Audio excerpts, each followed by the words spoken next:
First News with Keeler in the morning on WIBX and WIBX950.com. Tim Julian is in now. Good morning. Good morning. Here in Jeff's seat. I got his phone, too. Can you give me how do I get into this? It's funny. I just need that password real quick. It's funny. Just sitting down, your hair is growing. It's unbelievable.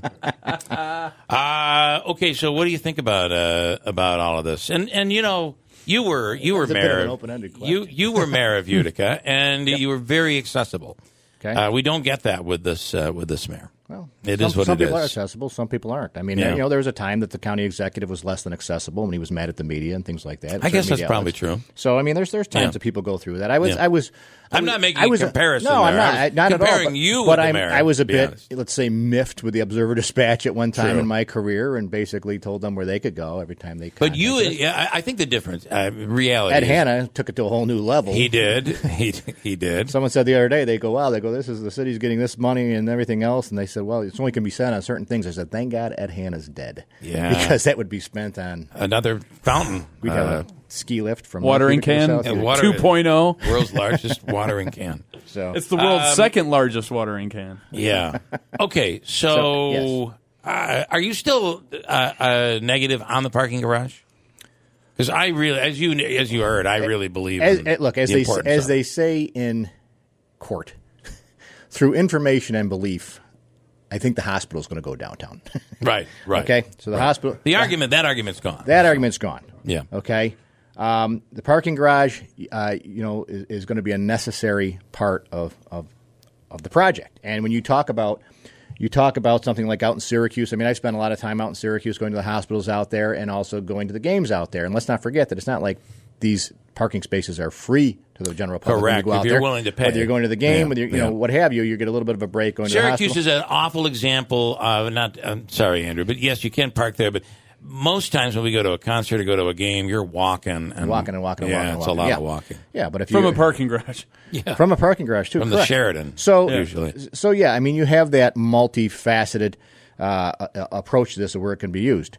Some of my big concerns on this project as a whole still is that we still don't have a reuse plan for St. Elizabeth's Hospital, which is plunked in the middle of South Utica, which is my district, and this could be catastrophic if this goes to something that perhaps would not be beneficial to the neighborhood, and if it's just fire sailed out.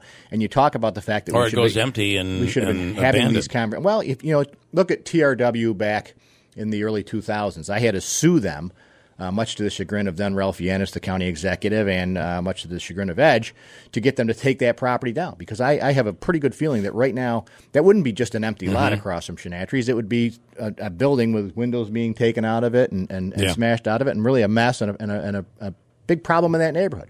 So fortunately, we did the right thing at the time. And as we start to head toward that direction with this hospital, the question is going to be, what's this going to be? The reuse for a facility like that is minimal at best, and it requires a ton of work, and there's a ton of things that have to go on there in order to make that a feasible property. That's a good point. But the parking garage itself, can you outline where you stand on whether or not the city should be involved in paying for that? You don't believe the city should pay for any of this? They've already paid enough already. I don't think the city should pay for anything. No. I don't. I think this is a region. Even the infrastructure that they've already done? Well, the infrastructure they've already done is part of it. That's what they've come forward with and said, look, we're going to do this. You talk about this grant. This grant was destined for the city, and it was pushed off. I said, no, give it to the county. Now, if I come to your house and I put the roof on your house, and I say, oh, look, Bill, this was going to cost $10,000, and you say, okay, great. Well, I don't have it, but my uncle's going to give you the $10,000. I got my $10,000, and I got it indirectly through you. So to say that it's the state money went to the city, that's a weak argument. That's money that was 40% was promised, and they were going to get 40%. 40% was 40% was promised through a memorandum of understanding, which is not worth the paper it's written on. All due respect, it's not worth the paper it's written on because it has to go to the council. And the county executive should realize that because he has to go to the county legislature with it. You do know that this mayor has really owned this council. But let's talk about Let's talk about one step more. This January, I argued the point that, or actually, I should say last November, I argued the point that the county was taking $282,000 of city codes money out of their budget. And that has never been returned. So really, if you look at it, the county started acting in bad faith, not really the city, because this started kind of the let's call it the match of words or whatever that occurred when this all happened, when they pulled that money out. Still hasn't been returned. This is money that the city's gotten for 20 years that does the county inspections for social services with this money and hires codes inspectors to do that type of stuff. That's $282,000. Rome got their section of it, their portion of it. That went that way. They kept saying, well, the money's in the budget. It's just not allocated to the account. And I've heard 1,000,001 excuses on that. So if you look at who started negotiating in bad faith, really, I look at that as the turning point of when everyone kind of said, well, wait a minute, this is kind of garbage. So, I mean, if we look at that, I mean, obviously, look, you've got a problem with Palmieri's raise. Did you have a problem with Pacenti's raise? Up to $148,000? Did you have a problem with it when he took a COLA raise this year and went up another $1,500 or $1,800? Back to the MOA, though. We'll go back to the MOA. But I'm just bouncing off some things here that if what's good for the goose is good for the gander. You have to look at these as a whole. I don't think it's a good time for any elected official to take a raise. I don't know when Pacenti had his raise put in place, but do you think in the middle of the start of that pandemic, it was the right thing for him to vote a raise in? In the middle of the pandemic, that we got a COLA raise? I'm just asking. I don't think. I think anytime an elected official gets a raise that they put in place during their term, I think it's wrong, and they get the benefit of that. I think if you want to say to yourself, after the next election, this raise will go into effect, I completely agree. Therefore, anybody who has that, and you're all right with the term limit change from Palmieri? No, I'm not all right with that. Okay, good. So we're on the same page. But if I could just quickly say, I agree with your point on the raise, especially during the pandemic. We didn't know it was going to happen. Let me say, let me say this, though. We can ask Tony about that. He'll come on and answer. That is correct. I also say that the mayor of Utica was a woefully underpaid position.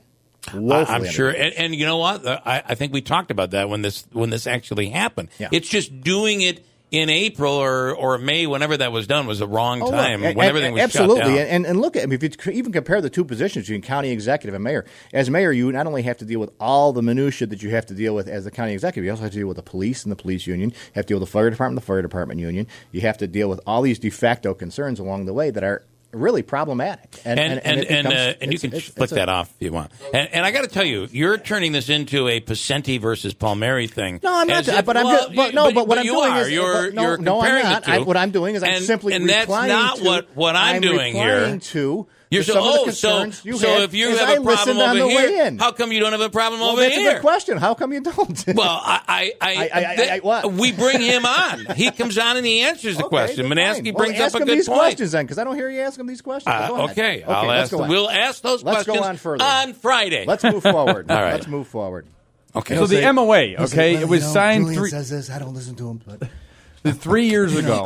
When are you running for county executive? Because I have a feeling that's what's coming here. Let's be honest. Yeah, let's be honest. Do you think that 3 years, though, when the 3 years of planning, based on the fact that the memorandum of understanding was going to be that the city was going to be contributing, do you think 3 years is short enough time before he decides I'm not going to agree to hold up my end of the bargain? I mean, he signed it 3 years ago, and now 3 years later, when the project's almost under construction. Where were the conversations along the way? I mean, we need conversations along the way. I mean, according to Pacenti, now I know that's a problem for you, but according to Pacenti, you mean the lying county executive? According to Pacenti, especially in my understanding, the last few months to a year, he's been trying to get a straight answer on Palmieri with regard to if he's holding up his end of the bargain, and just found out a month ago that Palmieri was final. Again, according to Pacenti, that a month ago is when he decided he's not going to pay for anything. Do you know what I would say? Or the council doesn't have an appetite. Then he should have used his city legislators to his advantage and had us go in and have a conversation. Or getting that conversation together, which was never done. 5 of the city legislators are on the Democratic caucus. We got the information that we were voting on. And you're one of them. Correct. I can't even believe you're a Democrat. What is? I feel like the world is. I'm a bit of a conservative Democrat. You think? The world has turned upside down here. Anyway. Yeah. Sorry. So the Democratic caucus heard about this possible $70 million in bonding about 10 minutes before the meeting started on Wednesday. That's when we heard about it. 5 of the 6 city county legislators are from Utica.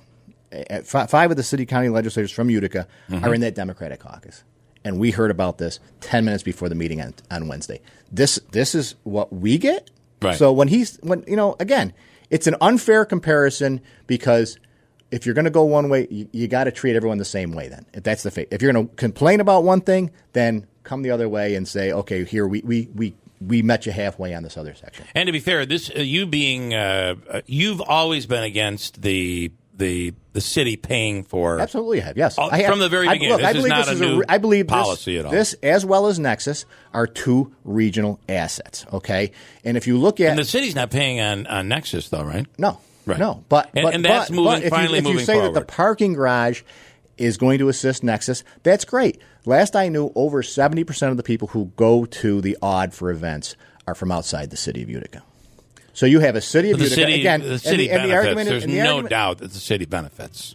Oh, the city's going to benefit, but look, right. I mean, just like when we used to have Saranac Thursday, for example. Mm-hmm. I mean, some people would go down the street and go to the places on Varick Street. Some people would run up to Tom Cavallo's. Some people would run over to 12 North. Some people go all over the place. Sure. So it's not like the city's solely benefiting. The city's providing a service. But don't forget, when we provide those services, we also provide services like police and fire and EMS and all the other things that go along with that. Understood. So there is costs involved to things and of that nature. And Paceni would say, well, then there's Medicaid and Medicare, and I guess it'd be Medicaid. There's all these other welfare. There's all the substance abuse. And that's all. There's all of this that's stuff. all in the city of Utica. Well, then maybe they should stop building things like that in the city of Utica. They should put them in some of the outlying areas. I understand. Right, okay. We also let's. I mean, and they talk about this is fun. We talk about the base. There's been millions of dollars put into the base, and one good reason. And that's a great regional asset, and it's creating jobs, and it's providing jobs, and that stuff is terrific. It's tremendous. But the county pays for all that stuff. So that's something that is a regional. Rome's not asked to pay for that. Rome benefits from that, correct? Would you say? Well, I don't know that Rome. Would you say? I would say ultimately Rome does benefit from that. Ultimately it does. More so under this mayor than I think has now, has I don't happened agree in a with long some time. people that the hospital is going to bring all these sales tax dollars into the city of Utica. I don't agree with that. Well, I'm not sure that we've said that. George Joseph said that. The majority leader for the county legislature. But I'm saying us. But he says the county when the hospital's built. He told me when the hospital is built, the city's sales tax will explode, and I don't see how that's possible unless we start taxing procedures. Because you've been to a hospital for things. I've been to hospitals for things, for family, things like that. The last thing you want to do when you leave visiting someone in a hospital is swing by Delmonico's at 9 o'clock at night and get a big steak before you drive an hour home or wherever. Right. You don't want to do that. You're bringing traffic downtown. The city will benefit from that. How much? It remains to be seen. Okay, but how much do we benefit from bringing traffic uptown to St. Elizabeth's? But do you think that St. Elizabeth's a viable hospital option right now? It was up until the point that they said it's not. Well, if you talk to any nurse or doctor there, you would say that there's real issues with the level of care that they can provide their patients. Okay, that's care. Because but what? I mean, an archaic thing. It's an archaic building. It's not suitable for the needs of hospital now. They changed the emergency room to a point where that was modernized. They changed a lot of the doctors up there had their own facilities, whether it was Wickline or Chafee or things like that had their own facilities in there, and they. But it's kind of arguing apples and oranges. That's an older facility. It wasn't. It's not what it is. To be changed out the way it is right now. Correct. So it's different. And even when you look at Faxton and St. Luke's, there's a lot of commerce around those facilities. How much did How much was their benefit? I don't think you can compare from. I don't think you can look back. I think you got to look at what comes forward, and I don't think we know what kind of sales tax is going to be generated. It could be positive, right? It could be something positive. I mean, it'll be more than nothing, but I don't think it will be a huge. I think Nexus will. I think Nexus will provide a huge boom. Right. But let's not forget. I mean, the county gets part of that sales tax too. Right. So it's not just the city of Utica garnering that sales tax; it's also the county. So these are things. I mean, if we're going to have and look, we have a difficult time getting questions answered.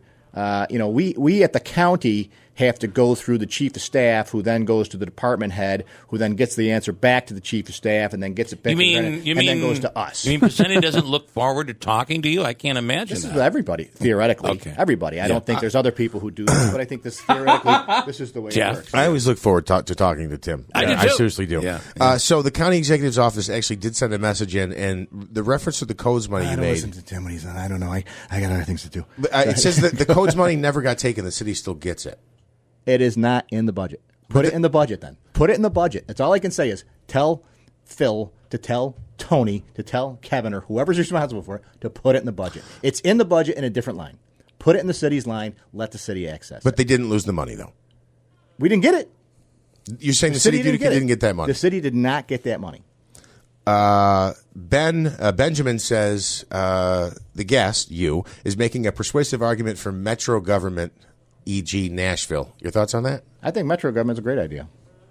I think it is. Where it's all run like kind of the county The is sheriff's the boss. office takes everything? Do you take the cities out? I don't answer that yet, but we'll do it on the other side if you can hang for a few minutes. Like, what am I asking for? I mean, I'm asking for him to More hang punishment.